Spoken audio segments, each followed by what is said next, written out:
تحیۃ المسجد کے بارے میں ایک مسئلہ پوچھا گیا ہے کہ فجر کی اذان کے بعد جب نمازی مسجد میں آ جائے اور سنتیں وغیرہ پڑھے تو اس ٹائم تحیۃ المسجد پڑھنے کا کیا شرعی حکم ہے؟ تو اس بارے میں حکم یہ ہے کہ جب نمازی مسجد میں آ گیا اور اذان کا ٹائم بھی جو ہے وہ گزر چکا ہے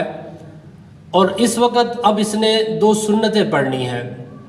2 سنتیں اور پھر بعد میں 2 فرض پڑھنے ہیں۔ جماعت کا ٹائم ہے، جماعت کے ساتھ پڑھتا ہے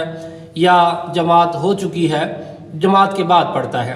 اب 2 سنتیں اور 2 فرض، یہ جو نماز فجر ہے اس کی ادائیگی تو یہ کر سکتا ہے،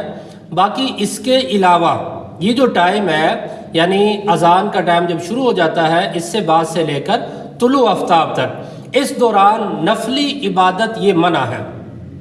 تحیۃ المسجد ہو یا تحیۃ الوضو ہو یا اور کوئی بھی نفلی نماز ہو، نفلی عبادت یہ کرنا منع ہے۔ ہاں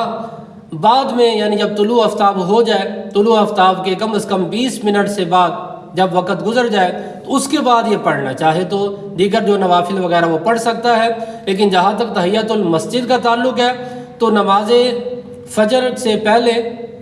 اور اذان کے بعد کا جو دورانیہ ہے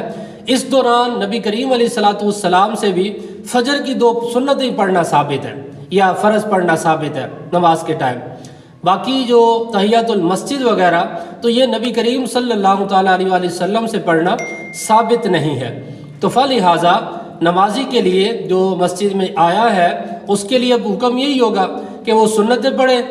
اور ذکر و درود یا تلاوت وغیرہ میں مشغول ہو جائے، اور پھر جب جماعت کا ٹائم ہو تو پھر جماعت کے ساتھ نماز پڑھے۔ نوافل وغیرہ پڑھنے کی اس ٹائم میں اجازت نہیں ہے۔